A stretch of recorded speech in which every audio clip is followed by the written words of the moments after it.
about this National Dialogue Committee report. It's not out yet, Shiko, but there's already some threats that should it lack a few things, then people might head back to the streets. As a young people, are you ready to go back to the streets, first of all? And do you have trust that this report will capture the aspirations of Kenyans? And what are those aspirations anyway? One, I stand by saying this for me feels like a BBI 2.0. Like we've been down this road again in the name of national dialogue. The question I keep asking myself is national dialogue reduced to political leaders who then have their own interests, and then after that, it's done? And I love the fact that one party is coming out and saying, you know what, if we are not talking about the economy, then we do not want to be part of this. Because that was the initial conversation that we needed to have before they have all these conversations about creation of new offices that will need to tax Kenyans further so that they sustain them. For me, the conversation about the economy should be critical if this thing is anything to go by. Are Kenyans willing to go to the streets? I think Kenyans should be in the streets already.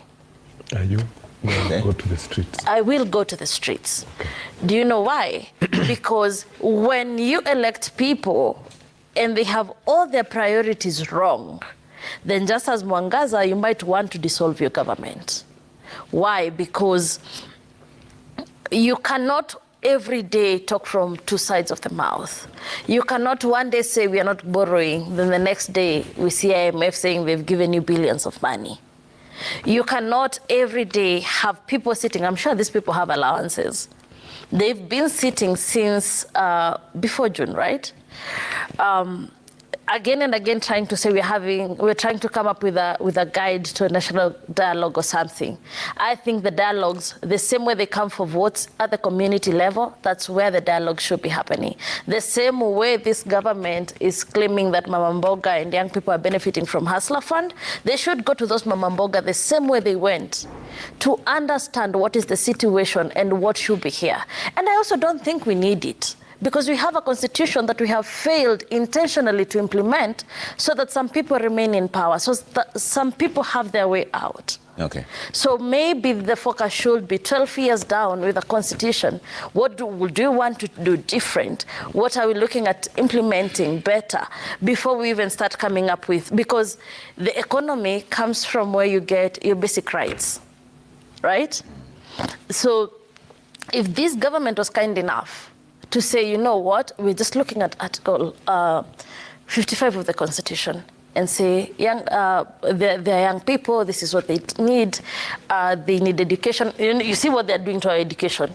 Even Moi, who we term as the worst person, never touched the education fund. We have a lot of greedy people who are going for everything.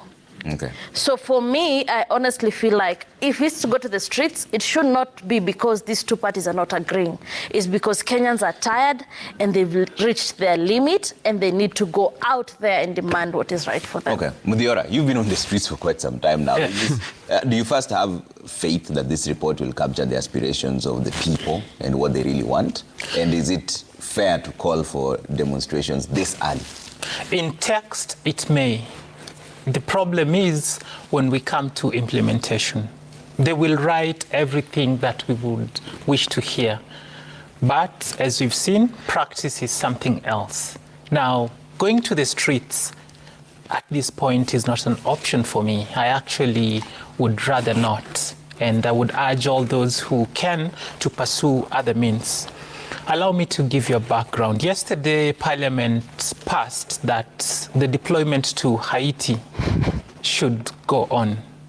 Even though we know there is a live court case going on that's to be determined in January of next year. So clearly, we see disregard in how we approach whatever we are doing as a government. That's why I say this government does not know how to govern. Yes, they have majority representation in parliament, but then that parliament has been captured for selfish interests. We've been told that there should be no taxation without representation. Clearly today, ordinary Kenyans are not represented in our parliament. Kenyans did not agree with the Finance Act 2023-2024, but it was passed anyway. It has brought our economy where it is right now. We've seen the proposal to increase levies and taxes.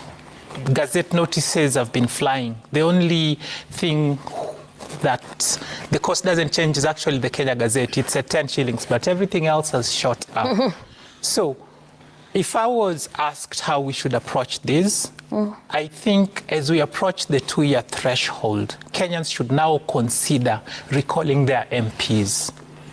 I know people may say it will be an exercise in futility because of the hurdles that we must overcome, but we should not go to the streets if maybe we can try something in our constitution that could save us. Parliament is captured. This government told us that once, actually in 100 days, not once they sit pretty, in 100 days they'll form a task force or something like that to look into state capture. Right now, they've been chasing all the cartels we had, and they're becoming cartels themselves. So they've captured Parliament. They've captured everything else that should be independent. Since it's not serving us, I think it's time Kenyans now recalled their parliamentarians. Why wouldn't you go to the streets? And you've been there I for know. quite some time. I'm just like, well, Interesting.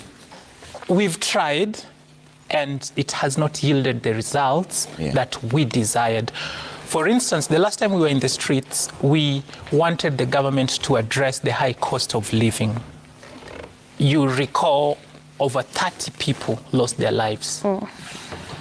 Journalists and call it press freedom was muzzled. We had all these injustices that are yet to be addressed to date. So on top of every problem we had, we added more problems. We did not get any solution besides the bipartisan talks that are currently going on. Okay. Yes, we've been taken seriously, but just a bit. But I think if we said we are recalling this parliament, if we went back to Mashinani, collected those signatures, took them, petitioned properly, maybe they'll take us more seriously. Our MPs will now not listen to the man at the top.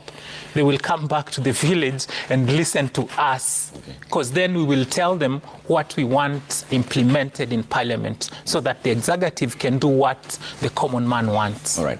Omulo? Trevor, quick one. You know, sometimes we should not spread rumors. Even as we criticize government, we should also give credit where it is due. We promised that we'll fight with we'll fight cartels and state capture. And I can tell you for a fact that, you know, we don't have to go and announce that today we have found X as a cartel or a state capture and we are dealing with them. But President has made pronouncements that have given a conducive environment to fight corruption. Corruption is one thing that we have to fight.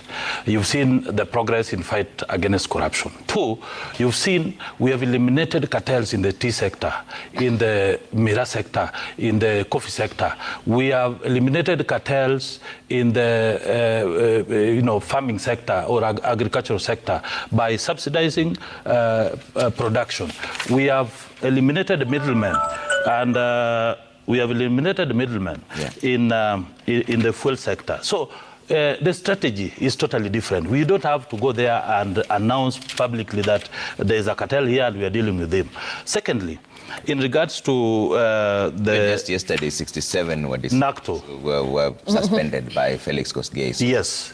There is something that's... Something is a progress. That Shiko doesn't agree. And this famous pronouncement... Those are government officials, not cartels. No, they are not government, but at least there's something that President is doing. Secondly, in regards to the talks, you know, first of all, I have to applaud and I have to appreciate these people and even the opposition leader for the fact that we have peace in this country. You look at the genesis of the maandamano or the protest. First of all, the initial agenda was about the server. And, you have to remember that the cost of living is an issue up to date. There are issues that they've discussed, which are very important, but there are also issues that needs to be addressed in both sides. Issues like electoral justice, issues like, CDF, issues like office of the opposition leader, office of the PCS, and other issues that two-thirds gender. These are very, very important issues that President himself made it clear that they have to be implemented. Okay. Secondly, the issue of cost of living is the responsibility of the sitting government. But as we speak, even as we support government and we're part of the government, we need to urge the president, because it is the responsibility of the opposition to provide checks and balances. When we talk about fuel prices and levies, it is important that we have a national discussion on how the president can reduce fuel prices, how he can come up with a clear framework that will ensure that the cost of living is brought down. And has come up with a clear, radical changes in subsidizing production, which you can see indicators. Initially, even before Ruto was sworn in, price of unga was at 230 and 250. Right now, we can proudly say it is 145, the lowest, to 175. Where do you 1 kg, 1 kg, where do you buy your? 1 kg of gorogoro is now 70 to 100 shillings. The highest is 120. At least you can see progress. I buy my unga. Yes. You walk to any supermarket, you will get the prices are there. It depends on where you buy. If you buy in Lavington, with some brands, you can buy up to 200. So it depends with what you eat. But the lowest that Kenyans get is about 145 to 175. I am totally going to say okay, that's Trevor, what I wanted to say. Yeah. About the But price of unga, yes, that I will support him. Like if you look at today's newspaper, there is a newspaper that has the price of dollar unga at 149 in the supermarket. But do not confuse offers. Do not confuse offers to the actual price. And I'll say this. I'm hearing you out, and I love the fact that you're also saying cautiously, but you don't want to say that we failed when it comes to cautioning people. You promised us in 100 days, unga will be at 100 bob. Stop giving us the histories of how it's going low, because unaenda pale Naivas unapata kuna offer. Unga ni 140, oh tumeshukisha unga. And then after 1 week, it goes back to 200, and then you have to come and tell us, apana, ni cartels. These conversations are not making sense. I don't know if it is a Kenya Kwanza oath to lie to Kenyans every day. I do not know. But it does not really make sense when you come sit here honestly and try to tell us how the government is putting in efforts to do that. And I will also tell you, even 145, if that's the case where you buy, it's not enough. You said in 100 days it was going to be 100 bob. We are 1 year later. Okay. You cannot be telling us about you're about yes. state capture bill. Yes. And do you agree that our legislators have somehow failed? How do you explain that the Finance Act, 90% of Kenyans rejected it? This was a survey done by the civil society groups Tuaweza and Center for Fiscal Affairs, CFA, showing 90% of the people rejected the Finance Act, but it was passed anyway. Trevor, before I go there, let me just state clearly, you know, they're saying, oh, Kenya Kwanza lying, everybody's lying. I feel that is personal. I vied, I supported the Kenya Kwanza manifesto. I'll stand by it. And I know the government and anybody cannot be 100%. And I'm happy that I have been able to interact with the president during the campaigns at a personal level, and I know the kind of a leader he is, that he's always in touch with what is happening. He's always following up on what is happening and how things can change.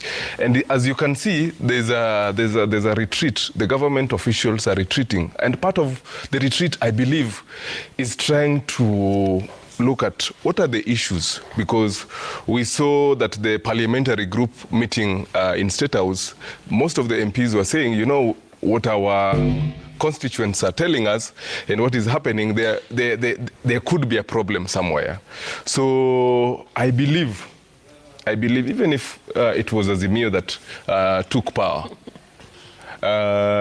we would have not expected things, a turnaround, you know, in 1 year, everything changes and all our lives, we are all driving, we are all fine. So the government have given more realistic. Exactly. Because now we saw the government spokesperson saying we need at least 2 years. Is that what the narrative should have been from the onset? From the onset. Nobody says that they've been lied to. No, but it depends with, when they were saying 1 year, when we were saying 100 days, sometimes you say before knowing the situation. How? They were in government. Come on. They were in government, Billion. They were not in government. So sometimes you go in there and then you find the reality is different. Different, yeah. And I remember there's a time that when Sonko came into power as the governor, he said, City Hall, there's a hall in the city. So instead of what he expected, what he thought were happening at the city hall were not the same. So I could feel the same. And I want to be honest, and I want all of us to be honest. Do you think the president would sit somewhere with the team and work on making the lives of Kenyans miserable?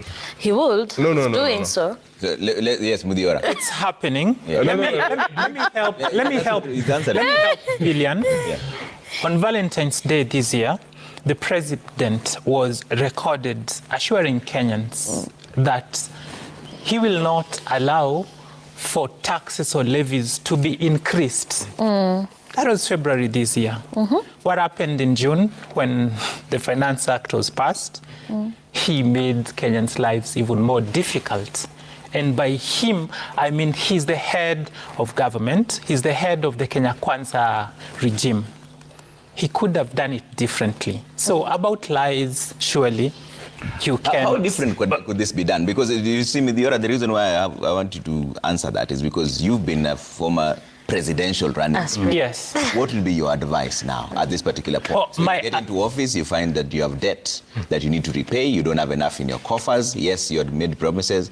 What would you do? Do you come back to the people and tell them, guys, this is it for us, we are all in a bad situation? Or what would you do? Now, number one, I would not find myself in that position because I'm an honest and sincere person. I would give realistic promises.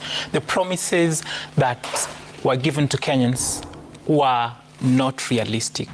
They meant to hoodwink us. So they sold to us that they deliberately lied. Yes, that's what they did. Right now, they need to admit that the bottom-up model is a flop. They were experimenting on Kenyans. It's not going to work. They need to tell us the truth that they did not have a plan to get us out of the hole we were in.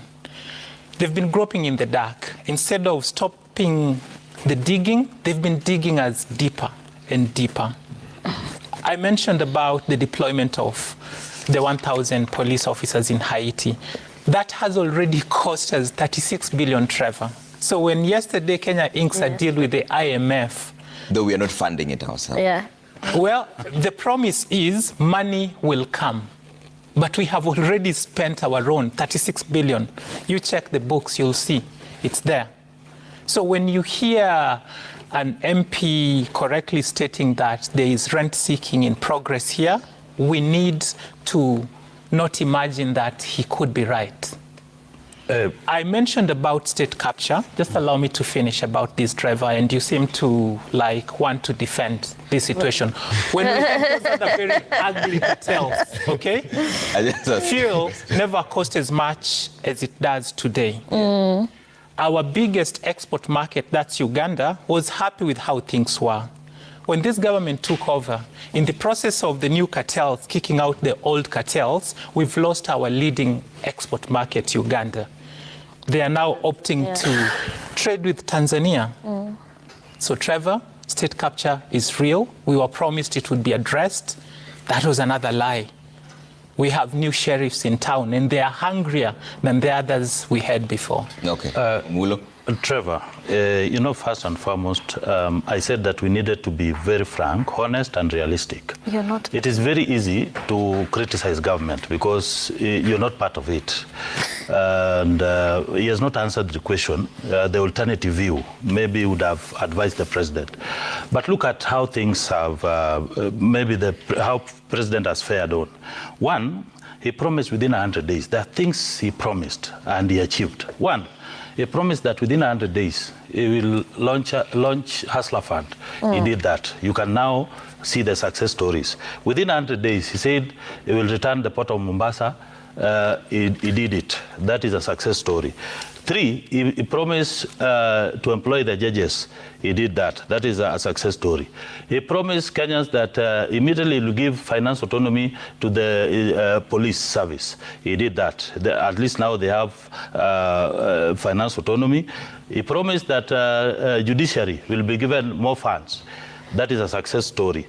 He promised the cost of living, unga to reduce to 100 shillings. That has been the contention because, you know, this is not Ruto's problem. It is a global issue. And all other factors put on the table, there are measures that Ruto has put in place to ensure that the cost of living is reduced. One, we have subsidized fertilizer from 6,500 to 2,500. We have increased production. Acreage of 200,000 acreage. That is the new, you know, agricultural sector that has really improved. Right now, we have increased, you know, harvest, addition of 18 million bags. We are currently buying those bags, one bag at 4,000 shillings, which means that we are cushioning farmers, and we want to ensure that our, you know, our stores are full, and we know that the food security is secured. So the issue here is the cost of fuel, which is bringing problem, which is a global issue, and it's the discussion that we need to have. Secondly, we have employed 50,000 teachers. You know, that is a plus. You know, it is a plus. It is something that has never been done before. Okay. We have successfully funded counties without any problem. For the first time, we gave counties money at a record of every 5th of the month. They have received their money. So, you know, I've never seen governors complaining. Ruto is doing his best. Look at the look at the education sector. Nowadays, you can see kids. There's equity in terms of funding when it comes to the CBC and also at the higher level, in the level. Look at the housing sector. Ruto has launched over 40,000 houses, which has created 50,000 jobs for young people. The engineers, electricians, plumbers, and other people. So sometimes we are progressing on well. We cannot criticize government. Sometimes let us be constructive and give credit where it is due. Okay, so let's talk about the solutions now. So now that we are here, no, I think there's two sides to the story. Everybody says it on their own perspective. In fact, Turanira has also sent another screenshot saying it's 36 billion on the Hustler Fund that has been sent out, plus a screenshot of what the president said, 36 billion, clearly that has been spent out. But what is the solution going forward now at this particular point? We're all young people here, so what do we do? I think, Trevor, and I started by acknowledging that for sure, we are having a problem with the cost of living. And I can state that, you know, all this has been pegged on the cost of oil. And I was fortunate enough that a few weeks ago, I have spent 2 weeks in Norway. And Norway is an oil-producing country. And right now, they're experiencing the highest cost of living, cost of oil than ever. So it means this is so globally it's reducing, Billion. Yeah, but I know it's reducing. I'm just saying what is happening. Like, it is an oil-producing country, and right now they've never had the cost of fuel high than it is right now, and this is affecting even the economy, the cost of living. So I believe. Coming down to what we are going through now, I remember the last government had subsidies. I think, and I hope that the retreat that the government is having now is to look at some of the issues that we have been talking about. The president has been listening to people, has been listening to guys talking on media, he's been listening to his advisory team, and I believe he has been looking at ways of giving a lasting solution. So I think if we can't have the lasting solution now, let's have a Panadol that can help us jump to the next stage, and hopefully this retreat will give us a solution that we can reduce the cost of living down kidogo. Okay. But I want us just to acknowledge that it's not just a Kenyan problem, because we talk about it as it's a Ruto problem, it's a Ruto problem, it's a Kenya Kwanza problem, it's nyinyi na wengine wako sawa. So looking at them, at the end of the family, if there's no food in your house, everybody looks at you, right? But let's take a look at what the feedback is saying right now. Trevor Mbija at Citizen TV Kenya, use the hashtag Daybreak. Let's bring that up and see, before I come to all my panelists, to hear what your solutions are going forward. What do you recommend to the government now going forward? Brian says, we cannot run from the truth. We can use big English to argue, but the fact remains. The cost of living was very high during the Uhuru regime, and in less than 2 years, the cost of living is going down. Wow. Okay? But Michael says, I wonder how Omulo can afford to defend unpopular policies which are in public domain. I feel they have lost touch with the said Mama Mboga and Boda Boda, and they will only remember them when the next election nears. Nice political games. Yeah. Okelo Mwalimu says KK regime shouldn't join the same hustlers whose lives they've dismantled in mourning. They shouldn't tell us that they know our suffering, since that's the springboard through which they sprung to the office. Our sufferings don't need binoculars, we need solutions. I think we read this earlier on. Angela Lazaro says, Mr. Mulo Jr., please go and advise the president not to ignore our crying for the cost of living. This issue will come over to haunt his entire regime. He can't grow an economy by raising taxes or charging citizens normal government services. I think we read that on also earlier on. Ole Shonko says, when Azimio says that if the cost of living will not be discussed, they won't accept the outcome of the talks. Were they part of the discussion from the word go? Okay.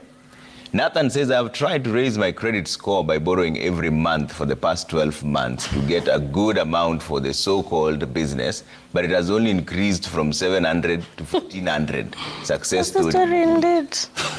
Because it did not pay. Felix, success is replicated. The effects of the 36 billion borrowed should have been seen across the economy. But kufinywa na hash economy is making the gains go down the drain. Okay? Kenya Minde says Ruto was DP for 10 years and even had his people in high government offices, including Treasury. To say that he did not know the true state of the economy when he came in is a lie. Yeah. He knew. Nation Kemboy says high cost of fuel and electricity has made the issue of subsidy on production irrelevant. No more bottom-up agenda, buried in a grave deeper than 6 feet. Okay. Going forward, solutions now as we wind up on this conversation. Omule, and I'll start with you. What is your advice to the president now as a young person yourself? I want to look at the president straight and tell him, first of all, let him deal with the cost of fuel. Let him reduce the VAT from 16 to 8%. And also the members of parliament should discuss, because it's an issue that can be discussed in parliament. They can revise the taxes, especially targeting the cost of living. Secondly, the president should not bow down to pressure that comes from opposition, because there seems to be a lot of blackmail when it comes to dialogue. It seems that some people are, hiding their cards under the table because maybe they are negotiating for more positions. I don't think they are genuine enough. If they are really genuine, let them adopt the report and other reports that have been there before, like TGRC report, WACO report. Those reports are just gathering dust. They have a very, very good recommendation that can help Kenyans. Third, and finally, it is important that as Kenyans, let us give President time to implement his policies. The President is elected on a 5-year ticket or term. I think we're only 14 months and he is still implementing the first budget. So let us wait for the second financial year to see if things will improve. I can tell you for a fact that there are good things that the president has done, and the cost of issue should not be a platform where the opposition are using it to criticize every good thing that the president has done to Kenyans. Yeah, Mudiora says we should recall our MPs. Do you agree with that? Members of parliament, sometimes, they need to defend the president and also help the president to make sound policies that will ensure that we have a proper foundation to grow the economy. But they should also be alert because they are representative of the people. They should listen to the people and they should focus and act independently as members of parliament. No, Some of them... None of their roles revolves around defending the president. It's legislation, oversight, and representation. That is why I'm saying they need to work together because the parliament or legislation is legislator is totally different from the executive. They are separate, but they need to work around it and help the president implement his agenda when it comes to parliament. But what I've seen in parliament, especially members of parliament that comes from the opposition, they lack strategy. And that's why they make a lot of noise. They lack strategy on how they are supposed to provide checks and balances. It is very unfortunate that they'll wait for mandamano or maybe any other good things to tell Kenyans, but they have failed terribly. But it's very important. I saw our former Prime Minister, Raila Odinga, is doing his work, and keeping government in check is very important so that Ruto can be very active to ensure that he implements every bit of promise that he gave to Kenyans. Okay. Mudiora, advice to the government as you make your closing remarks as well. Well, I would wish to advise the president that the current unity seen in Kenya is not sponsored by his good work. Kenyans are united by their struggle against the cost of living. So he needs to put in measures to ensure that the next budget, now that we have supplementary budget 1 already done, addresses to reverse the damage that the Finance Act that was passed has done. The Kenya shilling continues to be under pressure. The diaspora is doing a protest that starting from December 1st, they'll not be remitting to Kenya yet. The inflows have been helping the shilling quite a big deal. Let him look to implement measures that are not punitive. Whatever we've seen with regard to KRA and customs and at the airport and all these misses they keep getting wrong, they need to get their acts together. Kenyans are asking, why should I pay taxes when I have at the same time to pay exploitative taxes and levies? Let him do everything he can to take that question out of Kenyans' minds. Okay. As a sidebar, what have you been up to since you ran for running mate, for presidential running mate? He's doing business. Well, I'm a businessman, that's for sure. But in the background, we've been building the great nationhood party of Kenya. And like I told you, we feel that all those members of parliament not true to their calling deserve to be recalled. Okay. So this is something we are working on, and I urge Kenyans to come together. If you don't feel represented, recall that MP. Okay. Would you run again, having gone through the rigors of it all? Well, after the injustice that was meted on me in 2022 by Wafula Chebukati, I think if electoral justice is not addressed, there would be no point. I've told you, state capture in Kenya right now is at a new level. So we just do things for formality. If the bipartisan talks allow for us to address electoral justice and we have a commission that will not be partisan, then of course I'll be running for president of the Republic of Kenya in the consequent election. Okay. Shiko, advice to the president as we make closing remarks. Villain just called me someone's running mate and I wasn't buying, but anyway. So, Bwana President, I come to you again, and I think this is 1,000,001 time that I'm saying this. 1, stop giving people jobs that don't deserve. You're costing us more, and it's not worth it. 2, you can only stretch someone's payslip too far. You cannot keep targeting people who have pay slips for your taxes. It does not work that way. It's an injustice, and you need to stop because that will not help you pay the debts that you're borrowing. 3, stop borrowing. You promised that you are not going to borrow from the word go. We cannot sit here and see IMF giving more money and more money to us, then you're planning on how to now start taxing the air we breathe, maybe. I don't know. But please stop it, because it's not taking us anywhere and it's not going to lead anywhere. 3, taking our police to Haiti is not a solution for you to get more money from the West. Why am I saying this? We have not dealt with our own criminal gangs. We are not going to help Haiti. Those people who are funding Kenya to go to Haiti should take their policemen, their army, and whoever else if they feel that is a problem. We cannot be the African colonizers of the places that are more oppressed by the West. 4, right? Our education sector.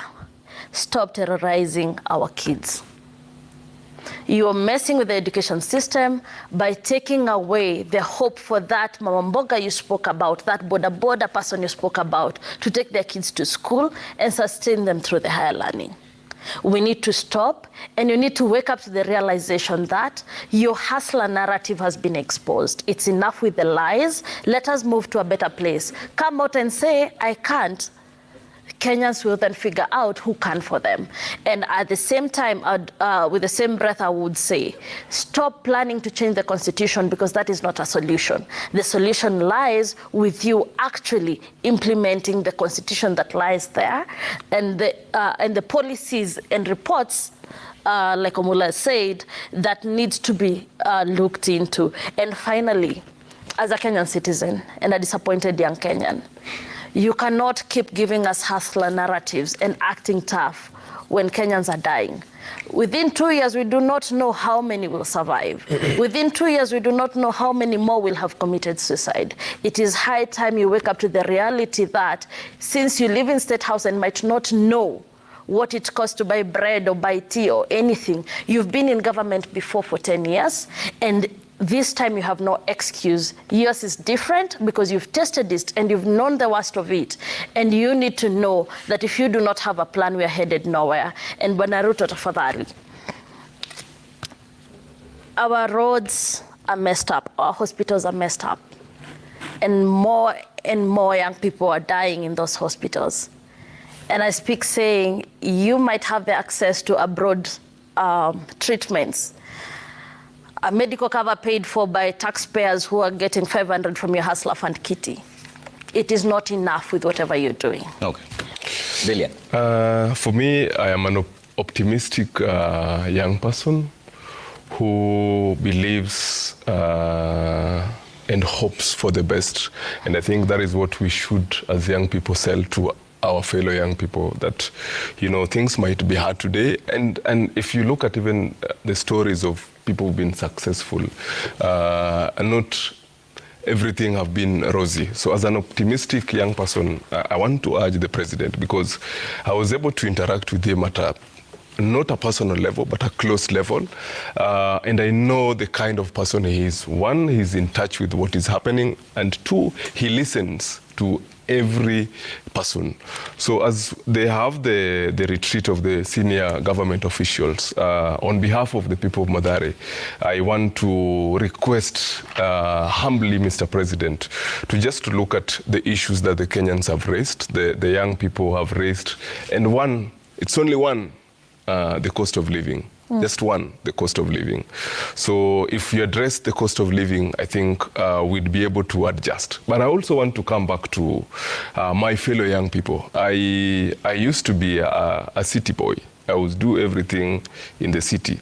But when I realized that it is not just a Kenyan problem, that sometimes things become tight and we need to adjust, I looked for other alternative measures to cover up some of the things, because even if we complain today or tomorrow, you know, life will continue. So let's adapt other alternative measures.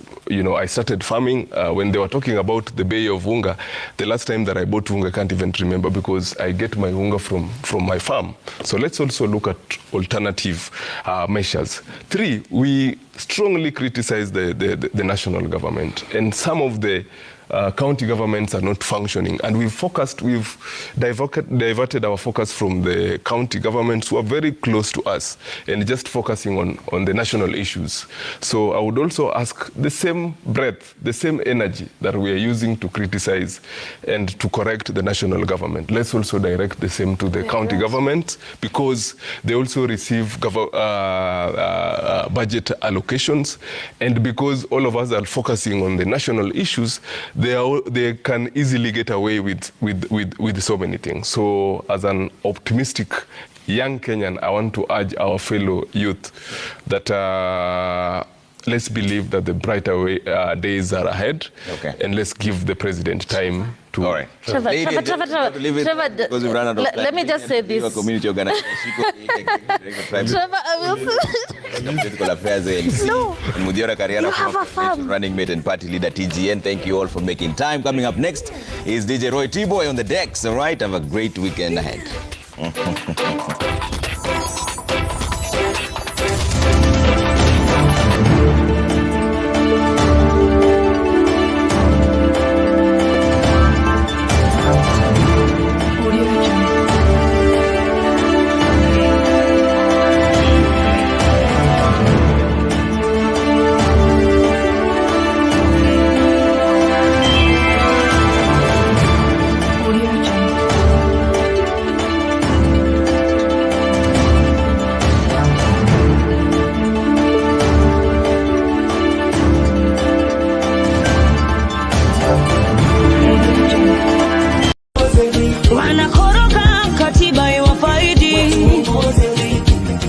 Ameuza mayai huyu, hatatuelewa. Anajua shida huyu, hatatuelewa. Hasla ndio wetu, ndio wetu, ndio wetu. Hasla ndio wetu, ndio wetu, ndio wetu huyu. Hasla ndio wetu, ndio wetu, ndio wetu. Hasla ndio wetu, ndio wetu, ndio wetu huyu.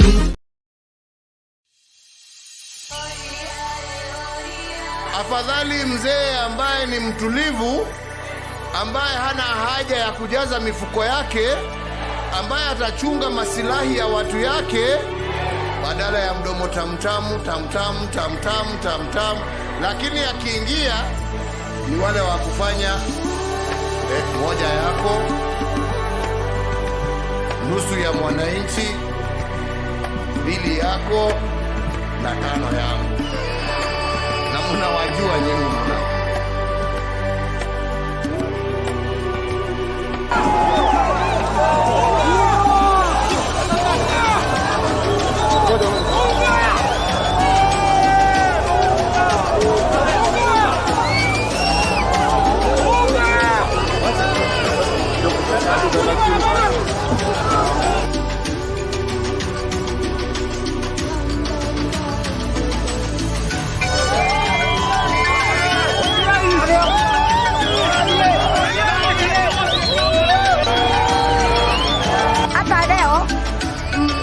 Mimi naona hii maendeleo, anasema iko maendeleo, hakuna maendeleo.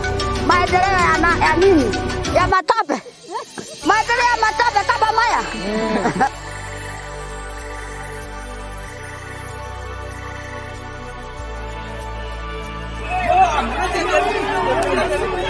Kwenda kabisa, wani lazima. Enda, tera zuende.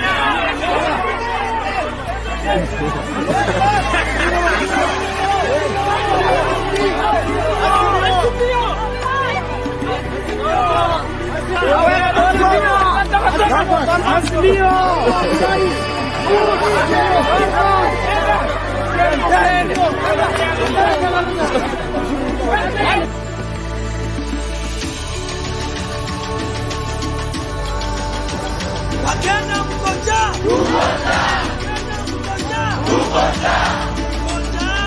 Hata siwezi karanga.